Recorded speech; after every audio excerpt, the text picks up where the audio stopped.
Estamos de volta com abre aspas desta quarta-feira e já estamos em contato aqui com o nosso comentarista convidado, o doutor Sebastião Domingues. Bom dia, doutor.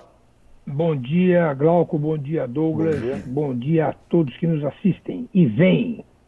Pois é, doutor, uma quarta-feira aí que promete aqui em terras brasílias ser quente, não é não? Polícia Federal na rua e o Pazuello sentadinho lá na comissão da CPI, né? Lá no Senado. Vamos ver quais são as coisas que virão daí, né? Por si só a coisa já pega aí mesmo, né? E aí exatamente começo por aí, doutor. Nesta manhã, a Polícia Federal cumpre mandados de busca e apreensão em locais ligados ao ministro do Meio Ambiente, Ricardo Salles, na Operação Acuanduba, que apura crimes contra a administração pública praticados por agentes públicos e empresários do ramo madeireiro. A operação determinou o afastamento preventivo de 10 agentes públicos que ocupam cargos e funções de confiança no IBAMA e no Ministério do Meio Ambiente. O presidente do IBAMA, Eduardo Bin, também é alvo de busca e foi afastado do cargo por determinação do STF. As investigações começaram em janeiro deste ano, após informações obtidas junto a autoridades estrangeiras que relataram desvio de conduta de servidores brasileiros no processo de exportação. Segundo as investigações, esse despacho foi feito a pedido das empresas que tinham cargas apreendidas nos Estados Unidos e Europa e, com isso, possibilitou a regularização de mais de 8.000 cargas de madeiras exportadas ilegalmente entre 2019 e 2020.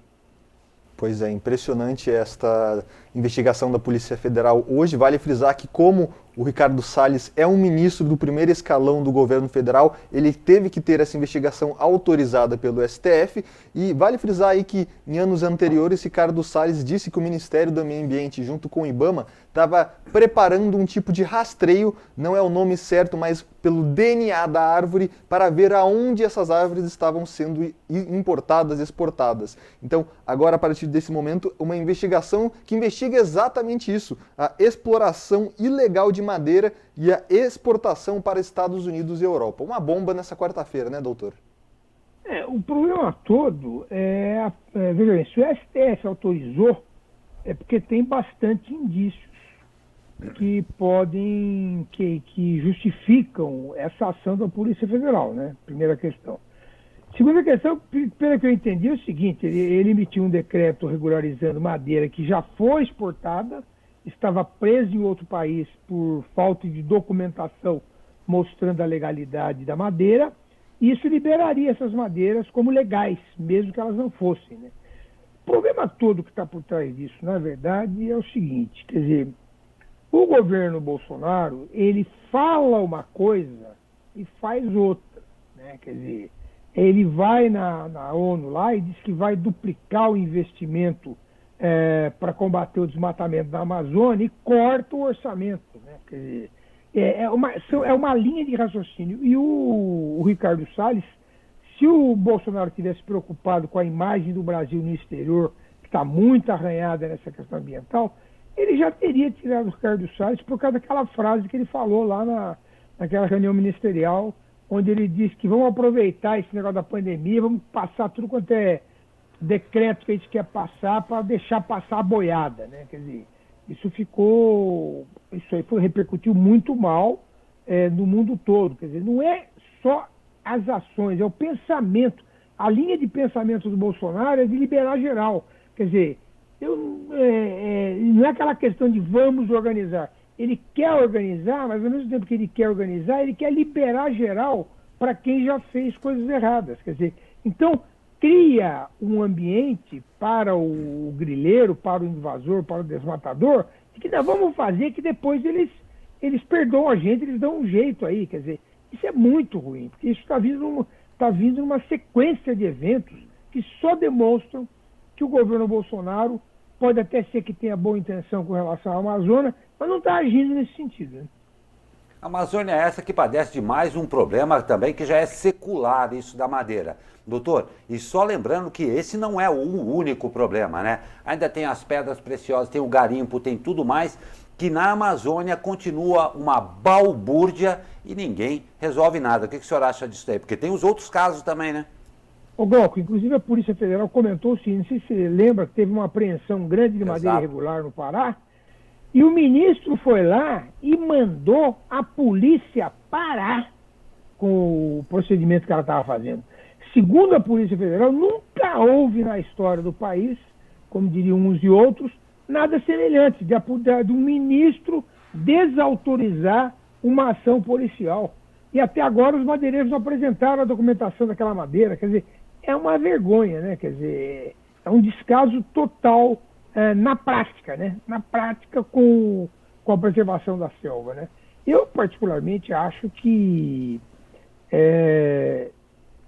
se os países do mundo estão preocupados com a Amazônia, deveriam efetivamente contribuir financeiramente, porque você vem dizer para mim que hoje em dia, com os satélites que a gente tem, com o sistema lá de rastreamento da Amazônia, você não tem condições de verificar o andamento da Amazônia, que o Glauco começou a fazer um buraco lá em tal lugar, que o Douglas está abrindo uma outra clareira não sei onde. É claro que você tem condições. Ir lá pesado com a polícia, com o exército, força aérea, quer dizer, porque acontece o seguinte, se você faz uma demonstração de força com esse pessoal, isso repercute. E o pessoal pensa duas vezes antes de fazer isso. Só que acontece o contrário, quer dizer, o governo está procurando anistiar as pessoas, está com um projeto no Congresso lá, que a pessoa vai chegar e falar assim, não, esse terreno aqui é meu e está tudo certo. Eu me responsabilizo que eu estou fazendo tudo certinho. E quem que vai checar isso depois? Não vai, você sabe que não vai. Quer dizer, eu acho que cabe uma ação internacional no sentido de dar dinheiro para o governo operacionalizar o controle maior da Amazônia. Eu concordo com o senhor, doutor, e quero perguntar até para o senhor e para o Douglas também aqui. Concordo com tudo isso daí, tem que ter. Agora, creio também que deva existir, por parte, primeiro, de nós brasileiros e segundo, claro, de nossa representação, aí fica um pouco difícil, com certeza, um posicionamento que seja muito claro com relação à Amazônia. É muito bonito eu abrir uma ONG, com todo respeito às ONGs também, e falar que a Amazônia é nossa, bater o pé, me fantasiar de índio ou qualquer coisa parecida. Agora, acho eu, ocupar de fato, de direito e com a força até necessária, é o que nos distingue do que acontece. A Amazônia é um queijo suíço em termos de fronteira.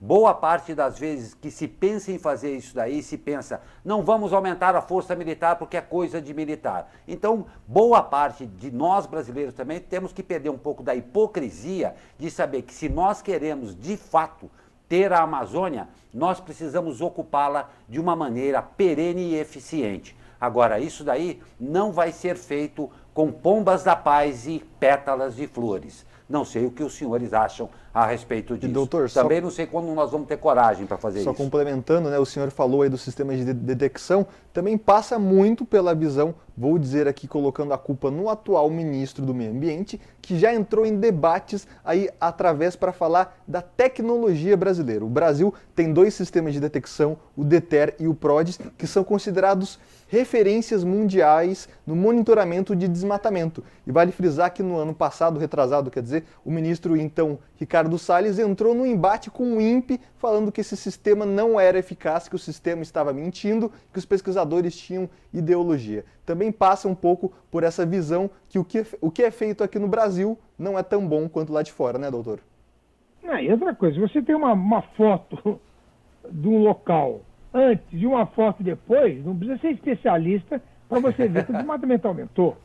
Quer dizer, isso aí faz parte dessa retórica desse governo. Quer dizer, ele costuma negar fatos evidentes, muitos deles, inclusive, feitos até por ele mesmo. Ele passa a negar coisas que ele mesmo falou, coisas que ele mesmo fez, como se aquilo nunca tivesse existido. Quer dizer, é complicado, muito complicado. Pois é. Como se não bastasse, está preparado, doutor? Porque agora nós vamos lá para Brasília no mote do momento, a CPI da Covid. Pois é.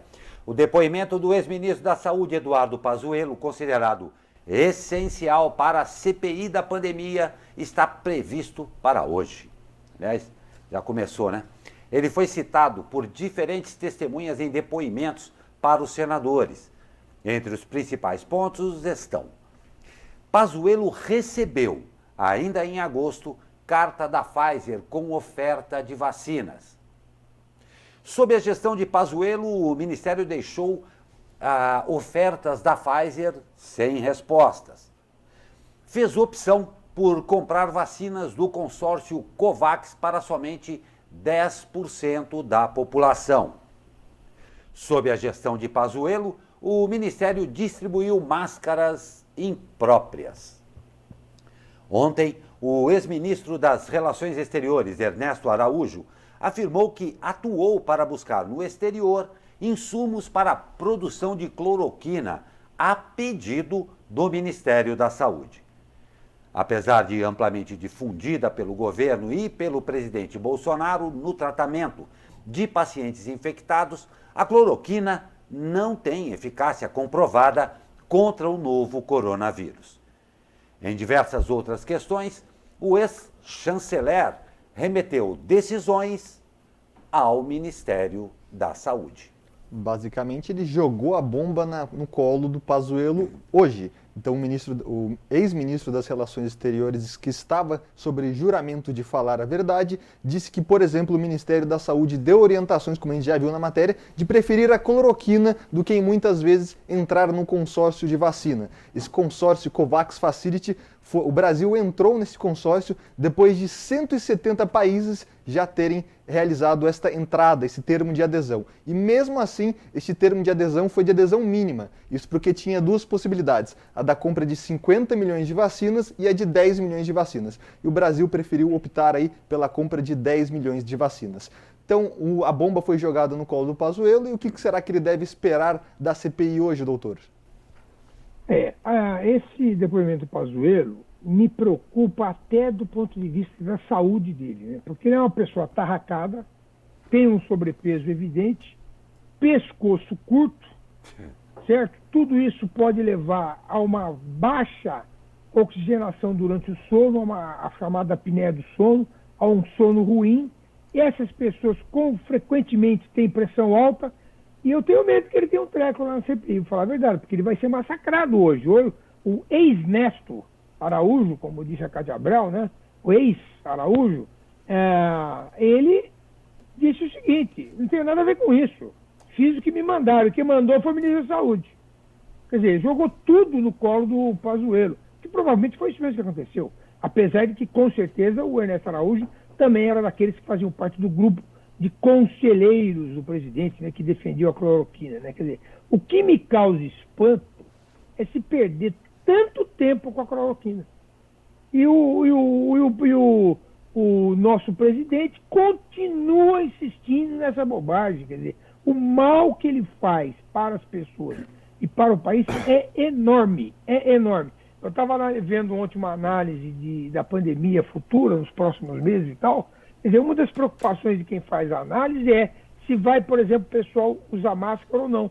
Se o presidente diz que é para não usar máscara, tem aí pelo menos 20% da população, que é seguidor fanático dele, que também vai achar que não precisa usar máscara e que pode fazer aglomeração. Isso vai ter um impacto muito, está tendo, aliás, né, um impacto muito ruim na disseminação da doença, né? Quer dizer, hoje o Pazuello, eu não sei o que vai acontecer, porque ele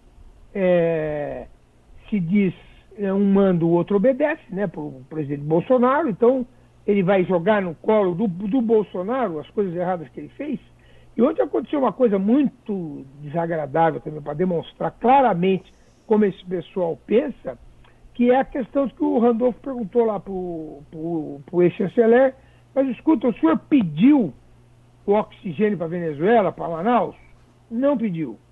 O senhor deu uma ligada para a Venezuela para mandar um avião da FAB trazer os cilindros de oxigênio de avião que em 1 hora estariam em Manaus?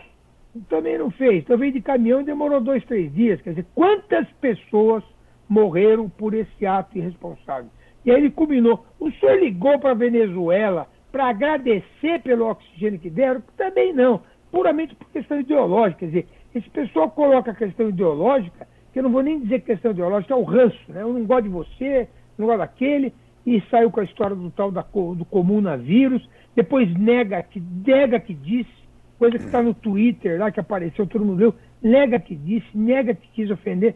É lamentável ver esse desfile de pessoas irresponsáveis, que não é só incompetentes, são irresponsáveis, e muitas mortes podem ser atribuídas a eles. Já fizeram umas contas aí, esse atraso na vacina pode ter custado de 30 a 40 mil vidas no Brasil, com um detalhe: as primeiras pessoas que foram vacinadas no país são as pessoas da linha de frente. Além de tudo, tem um erro logístico do mestre em logística Pazuello. As primeiras pessoas que você tem que proteger são aquelas que estão atendendo os doentes, que estão salvando outras vidas. Então, perdemos aí 30 ou 40 mil vidas, muitas delas de profissionais que estão atendendo o pessoal do Covid, por essa irresponsabilidade. E vocês vejam que não é um ato isolado. Quer dizer, o Bolsonaro alega assim, não, mas veja bem, em agosto a vacina não se sabia direito, tinha lá cláusula abusiva, tudo bem, eu posso até ter essa dúvida em determinado momento. Mas ele insistiu, ele não comprou do Covax, são 3 ou 4 cartas da Pfizer oferecendo. Quando a Coronavac ofereceu 100 milhões de doses para o Brasil, isso acho que ainda em dezembro, ele comprou 40, e depois que comprou 60, e quis inclusive cancelar o contrato com o Butantan. Vocês lembram disso? O Pazuello disse que ia comprar 40 milhões de doses, no dia seguinte o Bolsonaro disse que não ia comprar. Quer dizer, é uma linha de raciocínio, é uma ação na qual ele acredita. O que ele acredita? Ele acredita que todo mundo tem que se contaminar, morrer milhões de pessoas para controlar a pandemia. É nisso que o Bolsonaro acredita. E muita gente está morrendo por conta dessas irresponsabilidades de várias pessoas do governo federal. Pois é, doutor, é lamentável, mas não vou nem falar se é bom ou se é ruim, esse desnecessário espetáculo que mais um governo sujeita à brava gente brasileira. Isso que o senhor falou é uma coisa que nos dói a todos. Muitos mais morreram em função de decisões erradas, de marketings, firulas, políticas e tudo mais. É lamentável tudo isso. E, doutor Sebastião, faço uma ressalva. Achei bem interessante o senhor, na qualidade de médico, o senhor também se preocupar com a saúde do depoente lá hoje. Sem nenhuma hipocrisia nisso, é isso que realmente faz a diferença aí das pessoas de bem e de tudo aquilo que a gente gostaria que fosse regra em nosso país, mas que, infelizmente, os exemplos estão aí, não é assim, né? Doutor, a gente agradece demais mais uma sua participação aqui no Abre Aspas, e tenho certeza que vai ficar ligado hoje. E cuidado, hein? Não passe mal aí acompanhando tudo que acontece lá na CPI. Como eu não estou sentado lá, isso não vai acontecer. E o fato positivo que eu achei é que caiu o bom senso do Pazuello e ele não foi de farda, né? Porque com certeza o Exército não ia gostar de estar sentado ali no banco da CPI, como hoje o Pazuello está respondendo às perguntas que lhe são feitas. Boa quarta-feira a todos, e pelo jeito ainda teremos sol por algumas horas. Isso é muito bom para dar uma aquecidinha nesse inverno, né? Que ainda não é inverno, mas quase. Exatamente. E com relação à farda, aí, parafraseando o que aconteceu recentemente, para bom entendedor, pinga é ponto. Ordem dada é ordem cumprida. A ordem veio de alguém. Obrigado, doutor. Ótimo dia ao senhor e ótimo final de semana também. Bom dia para vocês também.